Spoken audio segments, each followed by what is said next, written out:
Welcome back to part 5 of Trump, the Magnificence of America. Nobody's a picture perfect, here on the Oliver Lynn channel. And there is going to be one more video after this to finish it up. And I hope that's it. This has taken way longer to read than when I read by myself. Now we continue. And if you wish anyone else to watch this and they're just interested about the historical ramifications of what I'm about to show, then just have them watch the last 2 chapters or the last 2 parts of this video. And we'll pick up here in chapter 11, An Ominous Figure. As I've stated before, I'm all about collapsing the wave function of events before the event can manifest itself in this dimension and change outcomes for the better. That is done when prayer, thought, or intent is given to an event. If no prayer, thought, or intent is given to an event because it can't be foreseen that it could manifest itself as intended by those who conceived it. I was going to do this chapter last, but I didn't want to go out on a downer. I wanted to finish with Donald Trump and his presidential twin and everyone else that I accounted for in the election of 1884. I accounted for every minor and major player in this election with that of 1884, but there was a problem. There was one I couldn't account for, and that was, guess who? Ted Cruz. I thought maybe he just wasn't there, so I figured I would go ahead and write the book and be done with it. As I was researching Ted Cruz from a different angle one night, I was also studying President Ronald Reagan and how he initiated the start of the North American Union in 1983. Every president since Ronald Reagan has advanced the North American Union to the point where it is today. I started connecting dots with Ted Cruz and his involvement with the Bush administration, Heidi Cruz and her involvement with the Bush administration, Goldman Sachs and Council on Foreign Relations. When with the CFR, Mrs. Cruz helped draft Building a North American Community. Mr. Cruz has defended the Constitution against the World Court and against the Bush administration. But now, on his election team, Mr. Cruz has 4 ex-CIA operatives and 1 ex-CFR member. Then he recently added Neil Bush to his finance team, accepted the endorsement of Jeb Bush, and has changed his platform in so many ways to mimic Mr. Trump's. Even though the media portrays Mr. Cruz as an outsider and anti-establishment, by looking at whom he has surrounded himself with, I believe he has shown by his actions that he is hardcore establishment. It took the European Union 40 years to finally come to fruition. Then if we go 40 years from 1983, when Ronald Reagan began the North American Union, that would bring us to the election of 2024 at the latest to have the first president of the North American Union. I was at work the next day and it came to me, could this ominous figure be here now? I thought of quantum physics and what it details about the frequencies and how they are emitted from the field, as they call it, that makes up everything we see around us. Quantum physics states all possibilities are in position. In applying that theory, I knew there was a possibility for an alternate United States history to begin soon. I knew where I should be able to find Mr. Cruz, or should I say one of his twins, with all the evidence of what we looked at with the North American Union above, and Mr. Cruz being a citizen of Canada and the United States at different times, he would make an excellent first president of the North American Union. The election of 1884 in the United States, which is playing back now, could also be interwoven with the first Canadian Prime Minister or the first President of Mexico. If I found Mr. Cruz's twin in either place, it would give me reason to believe that Ted Cruz has the potential of becoming the first president of the North American Union within the next 8 years until 2024 and possibly even 2028 if it drags on. I looked at the first Canadian Prime Minister and found nothing substantial. Peekaboo, Mr. Cruz. It seems I found you right where I thought I would. Mexico, 1824 to be exact. He doesn't seem too surprised by the look on his face. He probably thought, if I hold really still, no one will notice. I really love doing this work. It's so fun, but writing about it is like pulling teeth with a rusty pair of pliers. I can't grasp how people can write 100 or 200-page ebooks and live to tell about it. I started writing this ebook back at the end of January when I signed up to volunteer for to research and write for the Trump campaign. I live in a state that is meaningless to the election. I never got contacted about research and writing for the campaign, so I figured I'd take the event and break it down at the quantum level and see what I turn up. All the info from Chapter 6 through to the end of the book, I had by the first week of February, and it's now the beginning of April. Well, it's now the middle of October, and no one still has anything. This research has always been great, and I hope anyone that wants to learn it can get a basic understanding from this book. I guarantee no one on the face of the planet will find this information on Ted/Raphael Cruz from history, but you, the reader, will know how to find it if you wish. It took 2 days to do the 1884 election back at the beginning of February, and still as of today, no one has found it yet. After you finish this book, hopefully you will continue research in this area. You will be leaps and bounds ahead of everyone else. I'm sure everyone is wondering, just whom is this Ted Cruz lookalike? When I looked up the first president of Mexico, I went to the images of him first and burst out laughing when this photo came up. I knew right away this was one of Ted Cruz's twins just by the resemblance. Those are the easy ones to pick up on. Most of the time, you have to look for certain expressions or feel the repelling or attracting that your program is doing with a photo, television character, or someone in person, etc. If you want to test yourself and improve your skills of identifying programs without looking at their birthdays, let's see if Ted Cruz and this person are indeed twins almost 200 years apart. Ted Cruz, 12/22/1970 equals a 6 program, and Jose Miguel Ramon Adacto Fernandez y Feliz, 9/29/1786 equals another 6 program. Yes, they are. It could be thousands of years. The programs never change. At the end of the chapter, I will give an example of a younger Ted Cruz look-alike that you can look up. Some of the articles say people were freaking out because they look so much alike. Well, you don't think people would freak out if they knew they were running an advanced holographic program that accounts for these lookalikes and these programs never change. No, most would deny it because that would crack the veneer of what they think their reality is. Then they would start asking themselves, what else do I believe that is a lie? Before they know it, everything they ever believed is in the garbage can and they are reprogramming, educating themselves. Now that we have established these two figures are running a 6 program, almost 200 years apart, let's see how they connect. Jose Miguel Ramon Adacto Fernandez y Feliz changed his name to Guadalupe Victoria. Raphael Edward Cruz goes by the name Ted Cruz. Guadalupe Victoria was a Republican. Ted Cruz is a Republican. Guadalupe Victoria was Roman Catholic. Ted Cruz came from generations of Roman Catholics. It wasn't until Mr. Cruz was 5 years old that his father converted to Southern Baptist from Roman Catholic. Guadalupe Victoria was a lawyer. Ted Cruz is a lawyer. Guadalupe Victoria had military campaigns in Veracruz. Guadalupe Victoria had an estate in Veracruz. Guadalupe Victoria became senator of Veracruz. A senator also is Ted Cruz. In 1824, Guadalupe Victoria became the first president elected of the United Mexican States.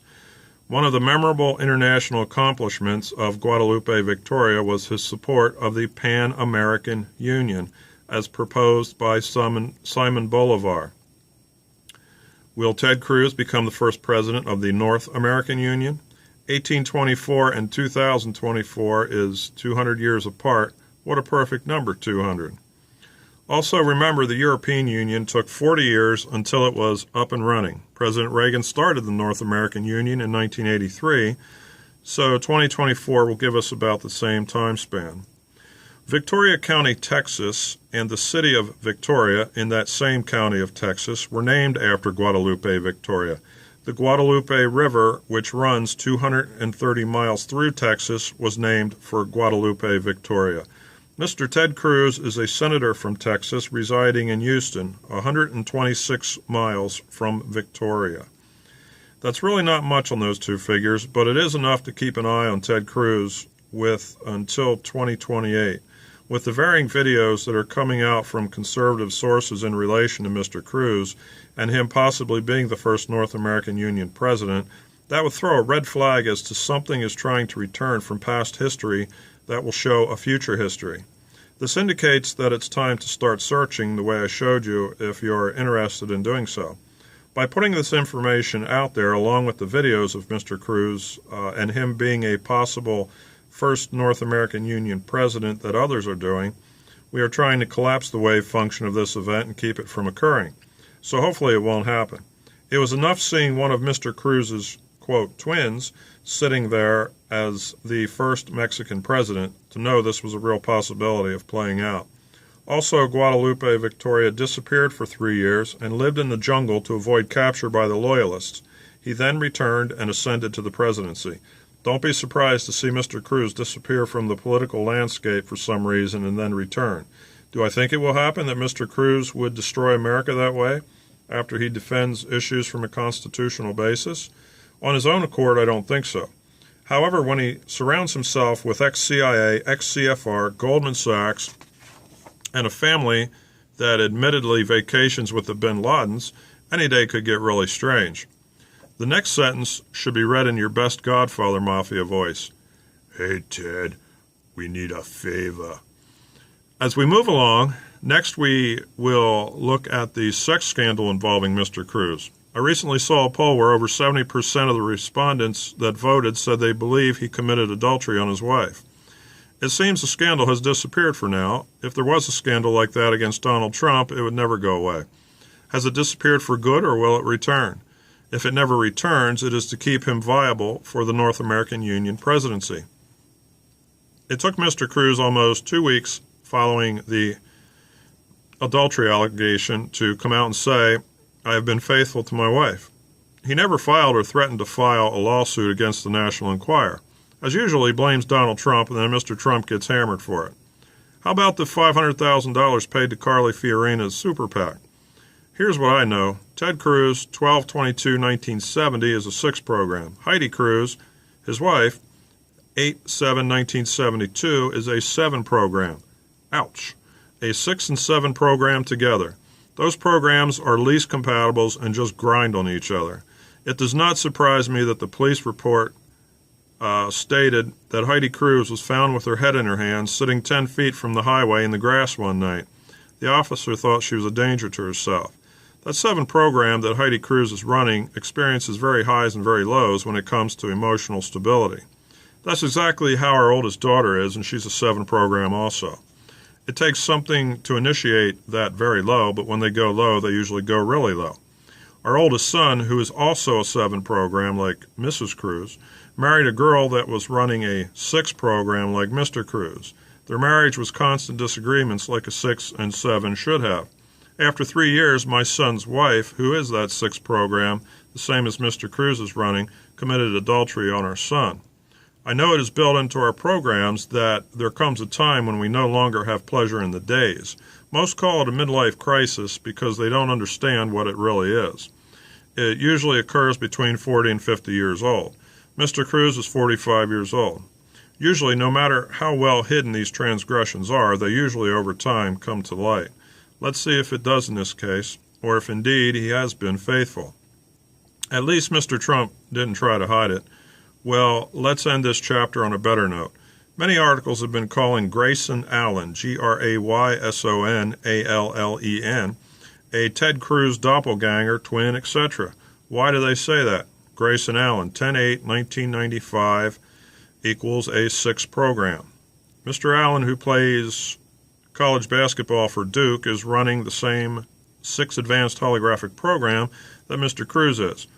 That is the easy way to find twin programs when they look alike. Although sometimes polarities like 1 and 6 programs look alike, or 2 and 7, or 3 and 8, or 4 and 9. Sometimes they are just most compatibles, but rarely are the 2 lookalikes not connected by the programs they are running. Chapter 12. Trump, his presidential twin, and the return of 1884.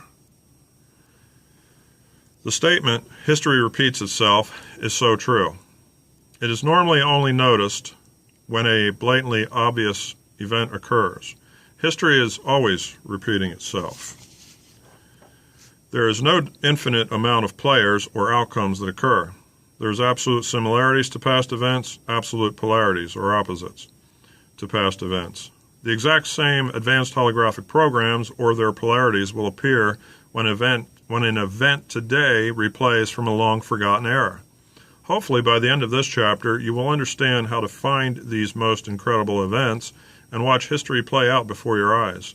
As we look at an era between roughly 1870 and 1900, which Mark Twain termed the Gilded Age, by this he meant it was glittering on the surface but corrupt underneath. It was a time of mass immigration from Europe and lesser China. We have been going through a mass immigration from Mexico and lesser the Middle East. It was a time of intense partisanship in politics, which we see today. The Gilded Age was an era of unprecedented technological innovation. We have been going through an era of unprecedented technological and scientific innovation and discovery. The era was known for a time of political corruption.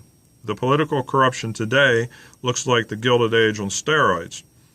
In the 1880 census, the amount of Chinese immigrants were 106,000. Congress banned further Chinese immigration by drafting the Chinese Exclusion Act. It was directed at the laborers. A few businessmen and students were allowed into the country on a temporary basis. The Chinese population declined to 37,000 in 1940. The Chinese immigrants were not able to get citizenship until 1950. So why is Donald Trump so vilified in wanting to temporarily ban Islam from travel to the United States, or building a wall on the border to keep out drugs and illegal immigrants? In the Gilded Age, Congress kept all the Chinese laborers out for decades because of taking jobs away from Americans. President Jimmy Carter banned Iranians from coming to the United States. I must be a low-information voter of Mr. Trump's, as Ted Cruz calls me, but seeing how Congress passed the Chinese Exclusion Act when there was only 106,000 Chinese people in the country in the 1880 census, and with between 11.4 million DHS number and 34 million Mr. Trump's number illegal immigrants now in the United States, it would seem to me no one has cared about this country or its people for a long time. It looks like as if the establishment, the uniparty in this country, has given the country away to illegal immigrants, open borders, and the North American Union. But once again, according to Mr. Cruz, I'm just another low-information supporter of Donald Trump's. I wonder if Ted or Raphael has a no-information category classification for supporters of Mr. Trump. That's where Ted would stick me. Now, back to the most incredible election in history. In the Gilded Age, which was shortly after the Civil War and the freeing of the slaves, tensions were high, as the Ku Klux Klan had marches through major cities.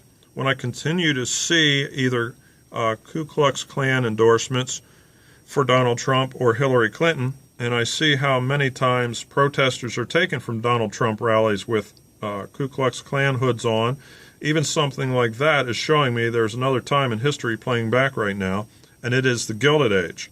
I've even seen articles entitled The New Gilded Age. Wow, how obvious can it be? Every time history plays back, it has new wrinkles that come with the present times. Some of the current wrinkles are groups such as Black Lives Matter and others described by police and news articles as terrorists, anarchists, and hate groups, disrupting Mr. Trump's rallies. They are now woven into this historical playback of 1884. The same tensions we had in the Gilded Age are here again. I never intended to write an ebook on this topic. I was just doing my usual research and found so much that I figured, why not? I had already done other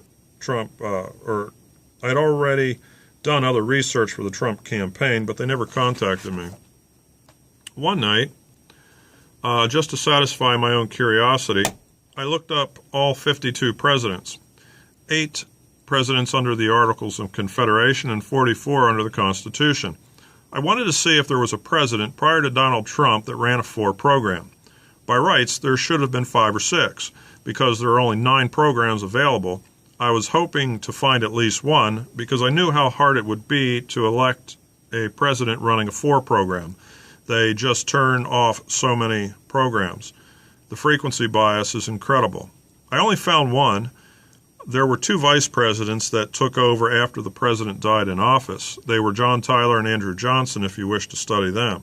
For my research, I needed a bona fide president, not a VP that had to take over. When I found that one president, it didn't take long to find the rest of this year's candidates in 1884, at least the ones that matter. One thing that has kept anyone from realizing the election that we are having now also occurred in 1884 is the polarity or opposite that has come back this time in this way. The candidates that were on the Democratic ticket in 1884 came back as Republicans in 2016. The candidates that were on the Republican ticket in 1884 came back as Democrats in 2016. I'll start with the weakest and work my way up to the big guy. The weakest was George F. Edmunds and Bernie Sanders. They were the weakest because their program didn't connect in any way, but the polarities first. George F. Edmunds was a Republican. Bernie Sanders is a Democrat. George F. Edmunds lived in Burlington, Vermont, and is buried there. Bernie Sanders lives in Burlington, Vermont, and was its mayor. George F. Edmunds was a United States Senator from Vermont. Bernie Sanders is a United States Senator from Vermont. George F. Edmunds played a minor role in the 1884 Republican nomination, coming in third place. Bernie Sanders could only play a minor role in the Democratic. Bernie Sanders could only play a minor role for the Democratic nomination due to superdelegates. It was over before a vote was cast. It's like voting in a communist nation. We have one candidate, everyone go vote. The mindless establishment never ceases to amaze with its control and ineptitude over the population. The next men in this epic saga are Thomas A. Hendricks and John Kasich. Thomas A. Hendricks was not in the race for the nomination. He was selected at the convention to be the vice president of the Democratic ticket. Now, I'm going to try to hold this and read it at the same time. Don't know how this is going to work. Let's see. But if you look up Thomas A. Hendricks, you'll find this picture. Come on, phone, focus. That's a picture of him. Notice the resemblance of Thomas A. Hendricks to John Kasich.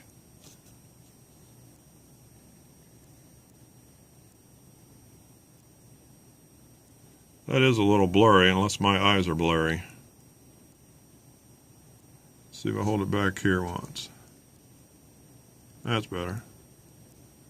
Okay. Okay, notice the resemblance of Thomas A. Hendricks to John Kasich. I can see it. I hope you can.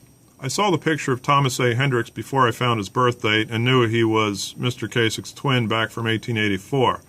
Thomas A. Hendricks, 9/7/1819, equals an 8 program. John Kasich, 5/13/1952, equals an 8 program. The polarity first. Thomas A. Hendricks was a Democrat. John Kasich is a Republican. Thomas A. Hendricks' parents were from Pennsylvania. Thomas was born in Fultonham, Ohio. John Kasich was born in McKees Rocks, Pennsylvania, and moved to Ohio. And there's that picture again, Thomas A. Hendricks. We'll continue reading on him. Let me just stick it up here while I keep reading. Pretty high-tech stuff, huh? Yeah, now there goes the other one. All right. Thomas A. Hendricks was governor of Indiana. John Kasich is governor of Ohio. Thomas A. Hendricks was in the United States House of Representatives. John Kasich was in the U.S. House of Representatives. Thomas A. Hendricks was a U.S. Senator. John Kasich was in the Ohio Senate. Thomas A. Hendricks belonged to the Episcopal Church. John Kasich belongs to the Anglican Church of North America. It is a conservative church that broke off from the Episcopal Church. Thomas A. Hendricks nominated vice president. John Kasich, and then a question mark. Okay, and we see how that worked out because I wrote this back in February. So we'll keep going here, and then we'll give you an update on the vice president, as Mike Pence, and we'll see what he's got going on. If John Kasich is chosen as vice president, then that is an exact drop from history. I believe the polarity or opposite will occur, and Mr. Kasich will not be chosen vice president due to his establishment leanings. There is one similarity or polarity that will have to play out after the general election is over and a winner is decided. Mr. Thomas A. Hendricks, after 8 months as vice president, died in office. He died in his sleep. The office was left open until 1889. Whether a Democrat or a Republican wins the White House, this event would play back as a polarity, an opposite, and nothing happens. If the event falls as a similarity, then the president or vice president could either die in office or be removed from office. Mr. Thomas A. Hendricks was chosen as vice president because at the time, Indiana was an important swing state. The strategy was Hendricks carry Indiana, and the presidential nominee would carry his home state of New York. I will get to that presidential nominee soon, but already you can see his home state was New York. In modern times, Ohio is that swing state that Indiana once was. That is another connecting point between Thomas A. Hendricks and John Kasich, that Indiana used to be the swing state, and now Ohio is. I really struggled who to introduce next. Before I do that, let's look at Mike Pence a second. He's a 1 program. That 1 and 4 are least compatibles, but you'll notice about 25% of the time, a 1 will get along with a 4. They won't see eye to eye a lot.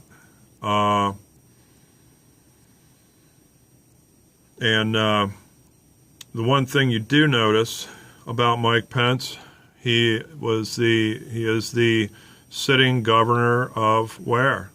Indiana. Just like Thomas A. Hendricks was the sitting governor of Indiana when he was chosen as vice president for the presidential nominee, which we will look at shortly. Okay, let me find my place here.